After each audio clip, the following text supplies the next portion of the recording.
Hi, my name is Bente, I'm the Norse Witch, and today I will take you with me on a nice day in my favorite forest, and we will have a little Q&A there.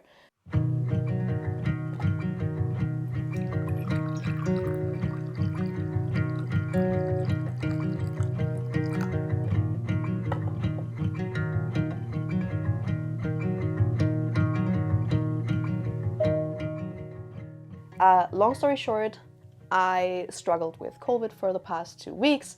I was in isolation, I wasn't allowed to go outside, but now I'm released from isolation. I'm allowed to go outside again. So, of course, I will retreat into my favorite forest. Let's go!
Welcome to my favorite forest. It's the first time actually filming myself outside, so I just hope no one will come by, but yeah, it's a Monday, so I don't think anyone will come by. Also, I hope the audio quality is okay, because there is some wind here, and yes, it's a forest, but there's still some traffic and stuff, so I just hope that the audio quality won't be too bad. But let's get into some of the questions, shall we? I wanted to get into heathenry, more specifically rokkatru, but don't know where to start or how. First of all, welcome to heathenry. It's a wonderful religion. I have a video on how to start with Norse paganism and heathenry. Not specifically rokkatru, but yeah, heathenry is there. So of course you can watch that video. I would advise you to, of course, read the Eddas and Sagas. But if you're not that used to reading kind of old texts, then maybe you could start with Neil Gaiman's Norse mythology. I think, my opinion, I think that it's a good place to start out if you haven't read anything from the Eddas and Sagas before and you're not really used to reading old texts like that, then I think Norse mythology is a good starting place. Of course, it's not 100% accurate. In my opinion, Neil Gaiman kind of invented some stuff and filled in some gaps with his own imagination. So be aware of that. It might not be 100% accurate, but I still think if you have no clue where to start, then that is a good place to start. Other than that, I would start out really simple. Maybe find out by reading and by maybe watching YouTube videos on the topic or TikToks or whatever, find out which deities or maybe which spirits you feel connected to. Maybe you're more connected to land spirits than deities at this point. Find out what or who you feel connected to, and then go from there. So you will probably feel some kind of connection to one specific deity at the start. If you feel connected to more than one, I would still advise you to start with one deity, because it's just much easier to start out with one. And then just start slowly giving some offerings and trying to kind of feel the energy of that spirit or that deity, and just try to feel how they react maybe to the offering. If you give an offering, just kind of observe what's happening around you, and especially what's happening inside of you, because a lot of people will feel like really physically feel what's happening. So they will give maybe an offering and then they will feel whether that offering was accepted or whether a deity or a spirit didn't really like the offering, which I personally haven't experienced at all yet. In my experience, it's really hard to give an offering that doesn't fit at all and that would kind of anger a deity or a spirit. But I don't want to say that it's not possible. Wow, very loud bird. But yeah, just start giving very simple offerings. If you don't really know which offerings to give at the start, then maybe start with water or incense or coffee or something like that. You can't really go wrong with that. What are your top 3 witchy things to do day to day? Meditation is a big one, of course. You know that I love a good meditation. Other than that, just taking a walk and connecting to nature. I think that's a very basic thing, but it will teach you so much. Like in general, just trying to connect with spirits, with deities, with any entity really, trying to connect even with your houseplants maybe, or your animals, or whoever. Just connecting with spirits is a big thing for me. I don't know, I'm kind of big into like working with deities and spirits at the moment. So that is something that always brings me a lot of joy. Yeah, giving offerings to my deities and spirits. But I think that kind of ties into the connection with deities or spirits. But yeah, I would say meditations, going outside. One thing that I really enjoy at the moment, now that it's spring and everything is blooming, is just going outside and connecting to the plants that grow around you and kind of trying to find out what is growing around me and what magical properties do the plants have, what could I work with them for, like for which purposes could I work with them, what plant spirits do I feel connected to, yeah. Oh, interesting question. Are you God spouse to Odin or just dedicated?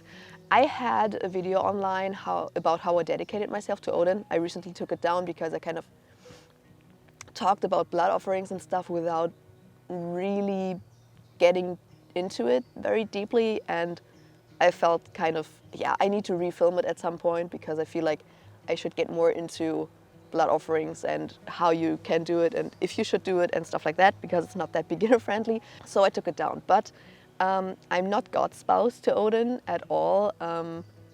Being God spoused to a deity is a whole other level. I don't think, like at the moment, I could not imagine myself getting God spoused to any deity, simply because I just love my freedom and being able to work with whomever I want to work with and worship whoever I want to worship. I don't really want to limit myself. So the dedication ritual was basically just to kind of show Odin that I want to work with him and to kind of officially establish a working relationship with him. So I'm not God spoused to him at all. Do your tattoos have spiritual meaning? Haha, good question. As you can see, I have quite some tattoos. Some of them have spiritual meaning and some of them not at all, because I started getting tattoos before I started getting into witchcraft and paganism. I have a little pentacle tattooed on my ankle, which you can see right now. I got that when I got into witchcraft, so that of course has spiritual meaning.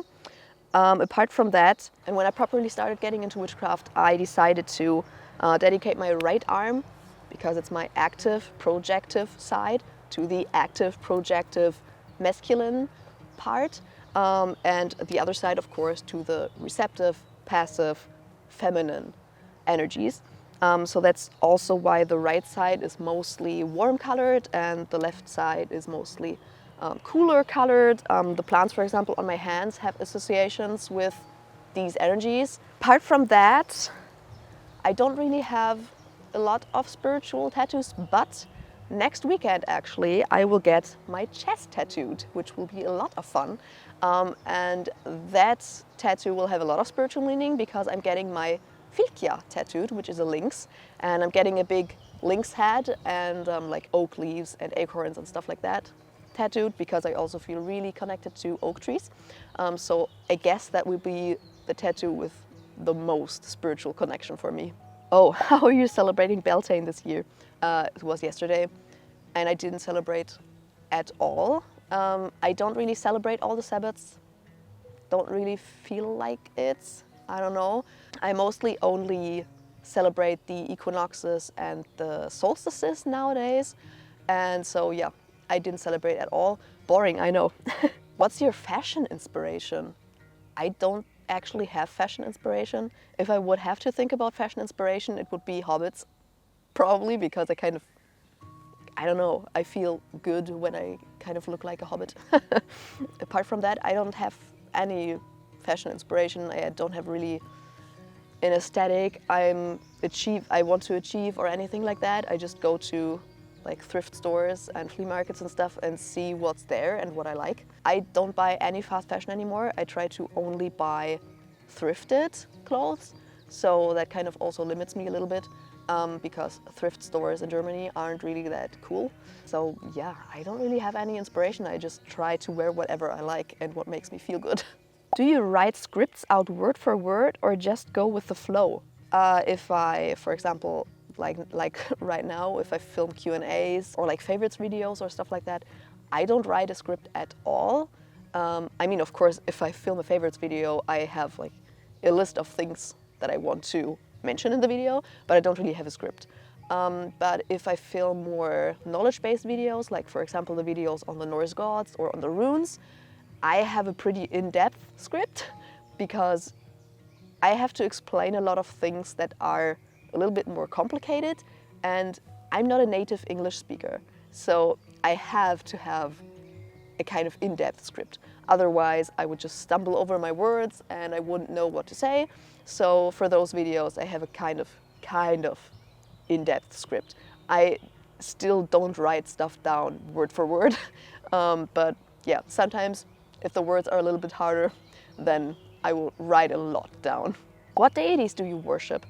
Odin was the first one I started with. Well, actually, technically Skadi was the first one I worshipped, but I don't really worship her anymore, although I still feel kind of connected to her. I work with Odin, I work with Freya, with Hel, and I wouldn't say I really work with Thor, but I give him offerings from time to time, and sometimes I ask him to kind of give me some strength or protection or stuff like that, but I don't really have a proper work relationship with him. So yeah, the only ones I properly work with are Freya, Hel and Odin, and that's already a lot. I have no clue how some people work with like 20 deities. I couldn't work with more than three at the moment. I'm more than like full with 3 deities at the moment. Okay, but now let's continue.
Okay, let's continue with the questions.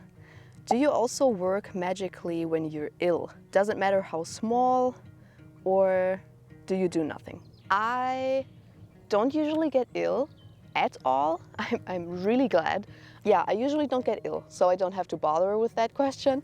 But during COVID, I was completely knocked out, so I didn't do anything at all. And I also don't really think you have to do anything magically when you're ill. When you're ill, and you should rest and get well again and not bother with having to work magically. I mean, you don't always have to do something. Nowadays, I'm completely okay with just resting when I need rest, and I didn't even feel bad about not doing anything. I basically did like nothing for 2 weeks. I didn't even meditate, I did nothing, I didn't really have energy to do anything, so I just didn't. What's your preferred way to meditate? Do you use guided meditations, white noise, nature sounds, or do you prefer silence? How long do you meditate for? It depends. Sometimes when I just meditate like on a whim, really quickly, because I feel like it, I just meditate sitting on my couch with no sounds, or just like the sounds around me, like my cats or like traffic or anything like that. And I don't really do anything special. I don't light incense. I don't really do, as I said, anything. But sometimes when I do deeper meditations, when I have a specific goal I want to achieve, or if I even want to like do some trance journeying or stuff like that, then I usually listen to either binaural beats or like drumming recordings. That really works for like getting me into trance states.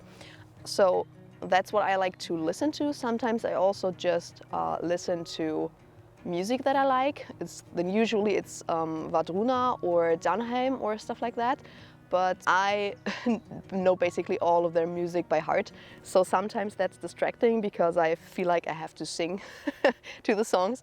So I don't really do it that often. How long do I meditate for? That also completely depends, but I don't think I have ever meditated longer than like 45 minutes. I usually don't need that much time to meditate, so I usually meditate. I mean, my morning meditations vary from like 3 minutes to 15, depending. But if I have something bigger to do, then it's maybe half an hour, 45 minutes, but not longer than that. I don't know if you've already responded to this, but what's your religious or belief background? I think I mentioned that in some video. I was raised agnostic. Like, my parents believe that there's something, but they aren't Christian or anything like that. I'm really glad about that. I never had to go to church or something like that. But I actually went on my religious journeys pretty early on, so I decided to become a Christian because that's basically the only thing that was available. So I was a Christian for some time, then I kind of found out that that's not really my thing. Who would have thought? Then I got into Buddhism because that was kind of the first really kind of peaceful meditation I found. I don't know. Then I also like got into like meditation and stuff, so that was cool. But I was a teenager, so I quickly dropped that. Then I was an atheist for quite some time. I was I was really negative towards religions. I was just in general negative towards anything. So I didn't really like religion at all until I found Wicca. Then I was a Wiccan for some time. Then I dropped Wicca and now I'm a dirty heathen. And I guess I will stick with that. I'm pretty happy with that. I'm really happy with being witch and a heathen. Or Norse pagan, whatever word you prefer, I don't really care. So yeah, that was my religious journey, really quickly explained. Are there any ingredients or herbs specific to paganism? I don't know if I understand the question, but I would say no. Paganism is an umbrella term for a lot of religions and a lot of belief systems, so no. I mean, not even to like heathenry or something like that. I mean, yeah, there were some herbs that were kind of holy or like special for specific cultures. So for example, mugwort was kind of special for the Germanic peoples, but there aren't really any specific herbs or ingredients or anything for paganism. When you cast runes, how do you know which ones mark present, future, or past? The future is the furthest away from you, or like how? First of all, I started a video series on the runes, so I will get into how to cast the runes in later videos.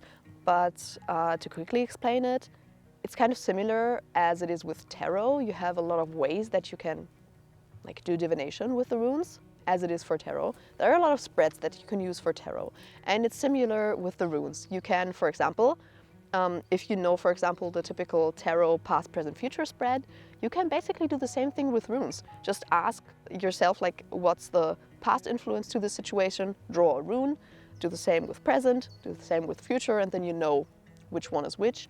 But of course, if you like cast the runes on a cloth or something like that, you just throw them and then interpret them. It's so intuitive that there's not really one true answer to it. You kind of have to, guess. You just have to interpret them freely. But yeah, you can also just use specific ways in which you can cast the runes, where you know already which are the past, present and future influences. But as I said, I will go into that in videos probably in a few weeks or so. I will just show you some methods that I like to work with the runes. Can you talk about non-physical offerings? I'm in school and offering studying to Odin, but I feel like I'm not being clear. How can I more clearly make an action an offering? Okay, so non-physical offerings, like in general, I love non-physical offerings. I always feel like nowadays physical offerings aren't really sacrifices anymore. Like when people back in the olden days were given a physical offering, like something to eat or like their cattle or stuff like that, it was a really big sacrifice for them because they didn't have a lot to eat and cattle was really valuable. So giving physical offerings was a big thing to do. Nowadays, I sometimes feel like if I just, I take a piece of pizza and give it to the gods, like it's, I sacrificed a little bit of my money and that's basically it. I usually give non-physical offerings more than I give physical ones. Physical ones, of course, are still fine. I still do that. Yesterday, for example, I just gave some incense as an offering and that was it. But yeah, I kind of prefer non-physical offerings. And for example, giving Odin, like you're studying as an offering is a great way to give a non-physical offering. And when it comes to being clear about it, I mean, you could, of course, just say before you start studying, just say like, Odin, I will now study as an offering for you. And that's it, that's enough, I don't know. If you maybe have a statue for him or a candle, for example, for him, you can always just put those next to you while you study. And maybe if you light the candle, tell him that you will now study for him, stuff like that. But in my opinion, if you say it out loud, it will be enough. Advice on how to dispose of offerings and what do you do with items you've dedicated to a deity you no longer work with? I hope you feel better soon. First of all, thank you. Disposing of offerings. That completely depends. If it's food, of course, you can eat it. There are a lot of people who eat the stuff that they offer. If you don't want to do that, and it's not an offering that's kind of harmful to the environment, then of course you could just give it to nature or bury it or something like that. For example, I don't know, if I have an organic apple, something that's non-toxic like fruit, vegetables, stuff like that, of course I can just give it to nature, put it out in the forest, for example, for the animals to eat. That's something I really like to do. I just like giving natural offerings like bird food or stuff like that. If you live in a city, of course, that's not that easy. For example, I can't just put like trash on the street or stuff like that. And I can't dispose of my offerings in a cemetery or something like that. That would be very disrespectful. So yeah, sometimes you don't have another choice than throwing it away, putting it in the trash. If you do it in a respectful way, that's completely fine. Don't worry about that. I mean, if I, for example, give meat as an offering, if it's only a tiny bit, then I sometimes put it in my potted plants, in my house plants.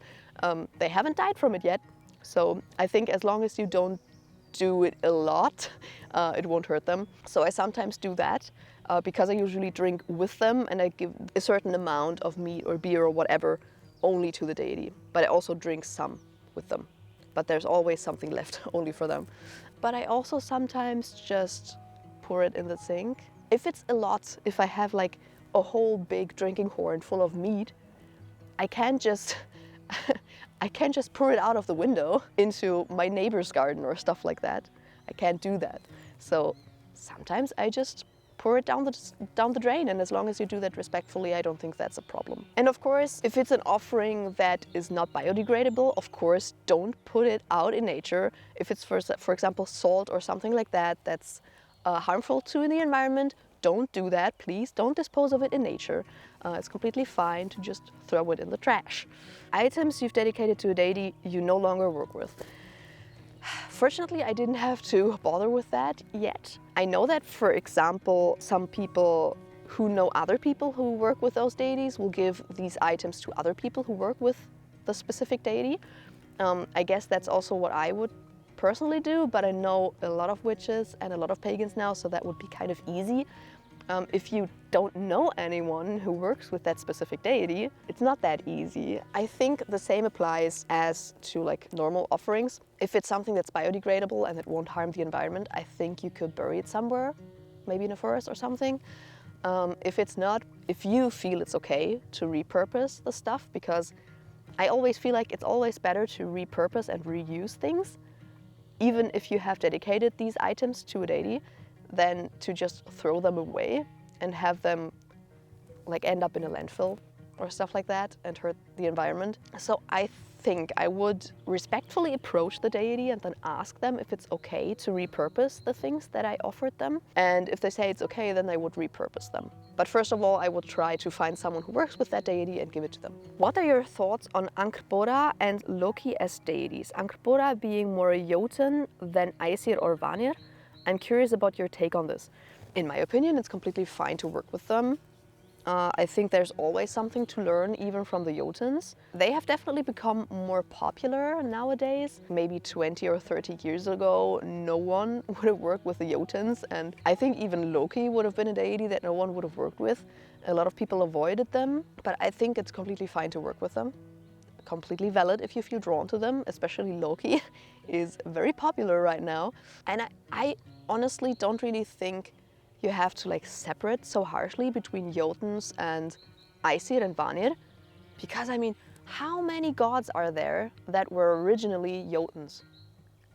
Loki, Skadi.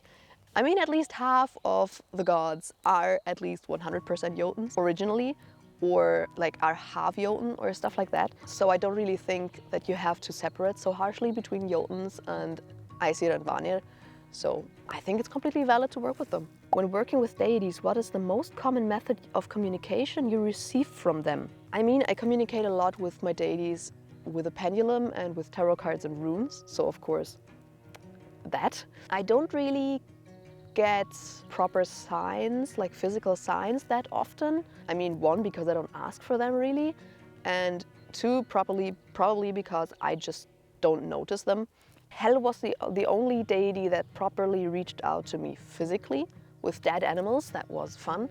But apart from that, like tarot, I have had a lot of the same runes come up, like with my morning rune readings. I just draw one rune and one tarot card, and I've had a lot of like the same runes come up again and again and again, or the same tarot cards. Or for example, I would draw the Ansos rune, which is Odin's rune, and the Hanged Man tarot card, which is also associated with Odin. And then I had to kind of confirm that it was a sign from Odin, which it was. So that's what happens a lot for me. And I just communicate through like trance journeys and stuff like that. So I will just directly communicate with them through that. There's not a lot of like, I will see a random image or I will smell something or stuff like that. I do smell weird stuff sometimes, but I don't know what it is. I'm really bad at finding out if something is a sign. I recently found out though that I feel energies like physically by like, for example, just having a random like shiver go like down my spine and like through the whole body, so that I actually shake and people jump when we're just randomly watching a movie and I'm randomly like, that's for example something that happens like, but that's just energetically, that's not just from deities. Could be also just a random shift in the energies around me. And something that also happens is that I kind of feel like there's an earthquake happening. I kind of feel like, whoa, woof, but nothing is happening. Like nothing physically was happening. My perception was just kind of telling me like, wow, there's an earthquake happening and everything is shaking. Yeah, but yeah, I know it's not that exciting, honestly. I don't really remember my dreams, so I don't know if anyone would be reaching out to me or communicating with me in my dreams because I just don't remember them. Oh, I quickly had to readjust because my leg fell asleep. Does your partner also practice witchcraft? not at all. He's not a pagan, he's not a witch, he's not interested in religion at all. He just accepts that I'm a weirdo. That's basically it. Top 5 favorite witchy creators. This will be probably pretty boring because, for example, the Green Witch, the Witch of Wanderlust, Chaotic Witch Aunt. I mean, who doesn't know them? Who doesn't love them? I will spread that out a little bit more to also Norse pagan creators because Ocean Keltoy, I love him. And then I'm currently really binge watching the Oak Witch. I think she's really, really knowledgeable, and yeah, I love her videos. What was one of your biggest epiphanies that changed your magical life? I think I have 2. One was when I realized that I don't have to work by a book. I don't have to use spells from a book. I don't have to use correspondences from a book. I can make up my own practice and just work with my own intuition. And yeah, that works much better. The second thing was, I think that I moved away from looking at, for example, herbs and crystals as ingredients and just thinking, oh yeah, I will just take some basil and some thyme and some sage and bam, done. And I moved more from that towards looking at them as allies and spirits that I can work with. I think those 2 things definitely changed my craft a lot. I'm a baby witch, can we be friends though? Of course! Of course! Let's all be friends. What's your job/profession, and does your craft influence it or vice versa? I am an Android app developer, so I'm a software developer. I started studying computer science before I found witchcraft. And yeah, beforehand I was a really rational person. I'm not really happy with that job anymore. I would love to do something else much more. So it doesn't really influence my craft, and my craft doesn't influence my job. They're really, really separate, honestly. I kind of have to counterbalance the stress that I get from my job with my craft. Okay, and that is where I will leave you for today because my post-COVID throat does not feel like talking that much. So I will just relax in the forest for a little bit longer. I really hope you enjoyed this video. I really enjoyed filming here. I guess I will film much more in the forest. We will see how often I manage to do that because it takes me ages to come here. But still, I really loved filming here. So of course, I hope that you also enjoyed this video. If you did, make sure to subscribe and give it a thumbs up.